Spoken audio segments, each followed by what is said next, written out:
आज दिल्ली में मंडी हाउस से लेकर जंतर मंतर का एक मार्च आयोजित किया गया ऑल इंडिया लेफ्ट पार्टीज और प्रोग्रेसिव फ्रंट्स के द्वारा, जिसमें तमाम तरह के कार्यकर्ता, स्टूडेंट्स और पॉलिटिकल एक्टिविस्ट, पॉलिटिकल लीडर्स शामिल हुए।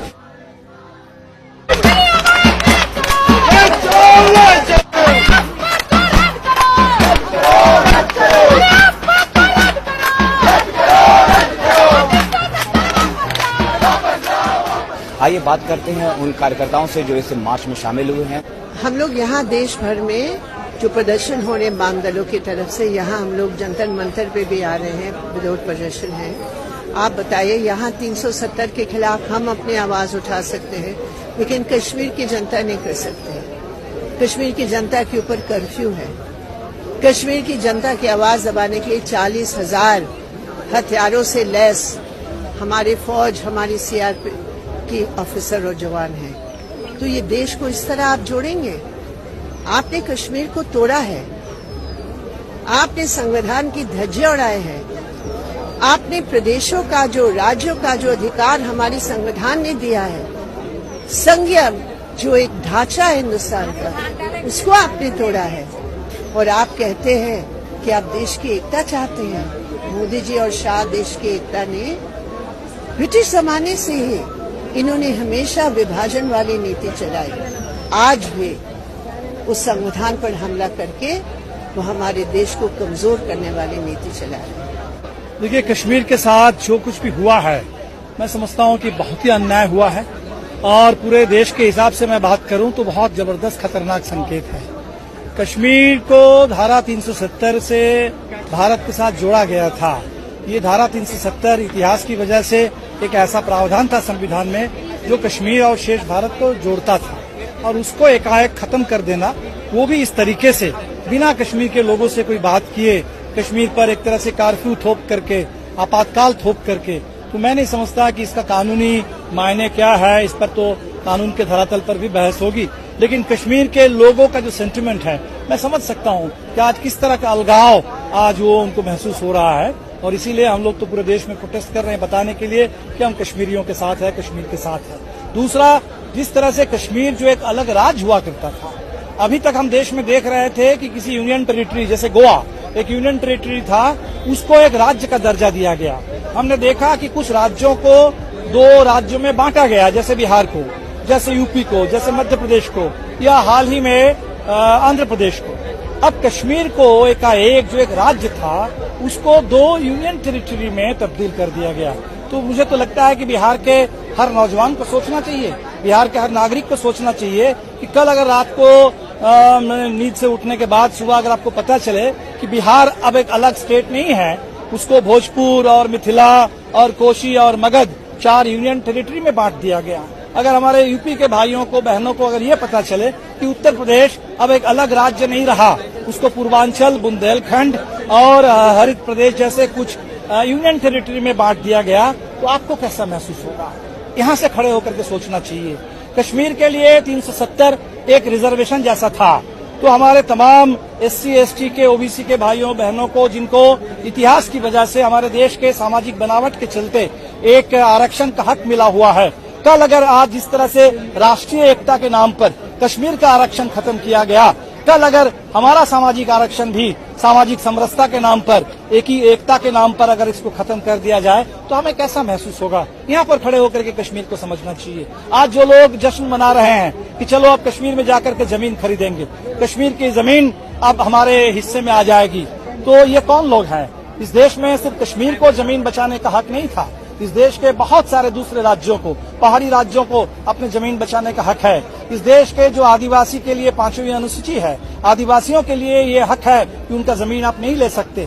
तो आप समझ सकते हैं कि कौन लोग आज ये कश्मीर में जमीन खरीदने का जश्न मना रहे हैं, जो लोग सोनभद्र में आदिवासियों की हत्या करके उनकी जमीन छीनने पर आमादा है, जो लोग झारखंड में Chotanagpur tenancy act, Santhal Pargana tenancy act को खत्म करके झारखंड के आदिवासियों को जमीन से बेदखल करना चाहते हैं, गरीबों को जमीन से बेदखल करना चाहते हैं, जो लोग फॉरेस्ट एक्ट को रिराइट करके 1 मिलियन से ज्यादा, 10 लाख से ज्यादा आदिवासी वनवासियों को जमीन से बेदखल करना चाहते हैं, वैसे ही ये भूमाफिया के लोग होंगे जिनको खुशी हो रही होगी कि अब कश्मीर में हमको जमीन मिल जाएगी। तो मुझे लगता है कि कश्मीर के सवाल को हमें भूमाफिया की दृष्टि से नहीं देखना चाहिए।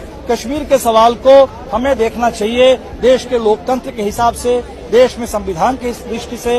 इस देश में जो इतना बड़ा देश है, विविधता के जरिए ही हम देश को एक रख सकते हैं। विविधता को अगर खत्म करेंगे, उसको अगर बुलडोजर से रोक देंगे तो देश की एकता बचेगी नहीं। कश्मीरियों को धकेल देंगे, भारत से उनको अलगाव में धकेल देंगे, तो जो लोग कह रहे हैं कि अब हम कश्मीर में निपट लेंगे, आप नहीं निपट सकते।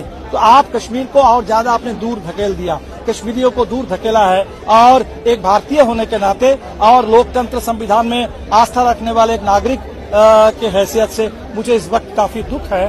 काफी मैं कश्मीरियों का जो मनोस्थिति है मैं उसको समझ सकता हूं। और मुझे लगता है कि हिंदुस्तान में हर मजदूर को, हर किसान को, हर नौजवान को, हर दलित को, हर महिला को, हर आदिवासी को और इस अम्बेडकर के संविधान में आस्था रखने वाले हर भारतीय नागरिक को इस समय कश्मीर का साथ देना चाहिए और कश्मीर के पक्ष में, लोकतंत्र के पक्ष में आवाज बुलंद करनी चाहिए। देखिए, हम सब लोग आज यहाँ पर आए हैं, दिल्ली यूनिवर्सिटी से मैं खुद हूँ, इस बात को अपनी सरकार को बोलने के लिए कि जो उन्होंने 2 दिन पहले हमारे होम मिनिस्टर अमित शाह जी ने पार्लियामेंट के अंदर किया, वो पूरी तरह से इलीगल था और अनकॉन्स्टिट्यूशनल था। और हम अपनी सरकार को ये याद दिलाने के लिए आए हैं कि हमारे देश के अंदर कॉन्स्टिट्यूशन सुप्रीम है और बाकी सारे सरकारें वो सब उसके बाद आती हैं। और 370 को जिस तरह से तोड़ मरोड़ के इन लोगों ने इलीगल तरीके से बिल्कुल कहा कि अब वो खत्म हो गया है, उसका कोई भी तरह से वो इम्प्लीमेंट नहीं होगा। और जम्मू एंड कश्मीर को यूनियन टेरिटरी बना दिया, लद्दाख को उससे अलग करके यूनियन टेरिटरी बना दिया। ये सब कुछ एक आर्बिट्ररी तरीके से किया गया है जो अनकॉन्स्टिट्यूशनल है, क्योंकि 370 के अंदर खुद ये दिया गया है कि अगर आप कभी भी हमारा प्रेसिडेंट 370 को हटाएगा तो वो जम्मू एंड कश्मीर की लेजिस्लेटिव असेंबली से पूछ के होगा। और हम कश्मीर के अंदर अगर हालात देखें तो 10 दिनों से हमारा सरकार पूरी तरह से झूठ बोल रहा था। ये बोल रहा था कि कोई आतंकवादी हमला होने वाला है, इसीलिए सारे वहाँ पे जितने पिलग्रिम्स थे, जितने ट्रैवलर्स थे, टूरिस्ट थे, उनको वापस बुला लिया और कश्मीर को आज सीज के अंदर वहाँ रख दिया है। कश्मीर के सारे ऑपोजिशन नेताओं को हाउस अरेस्ट कर दिया है, कर्फ्यू लगा दिया है और कम्युनिकेशन चैनल्स पूरी तरह से बंद है। तो अपनी सरकार को ये कहना चाहते हैं, आप जिनके लिए फैसला ले रहे हैं, आज आप उन्हीं लोगों से बात नहीं करें, वो स्टेक होल्डर है, लेकिन उन्हीं को नहीं पता कि उनके लिए कितना बड़ा फैसला हो चुका है। तो ये बिल्कुल साफ है कि हमारा सरकार कश्मीरियों से प्यार नहीं करता, उनको कश्मीरियों से कोई लेना देना नहीं है। उनको सिर्फ और सिर्फ एक झूठ और आग लगाना देश के अंदर है, वही कश्मीर के नाम पे वो लोग कर रहे हैं। और हम जो सिटीजन्स हैं इस देश के, हम अपनी सरकार को ये कहना चाहते हैं कि बिल्कुल गलत है। इस पूरे फैसले में आपके देश के नागरिक आपके साथ नहीं है, आप इसको तुरंत ठीक करिए। 370 को, 35A को, जो कॉन्स्टिट्यूशनल प्रीमाइसेस हैं, इनको वैसे के वैसे वापस से लाइए और कश्मीर के अंदर ये जो सीज का माहौल है इसको बंद करिए।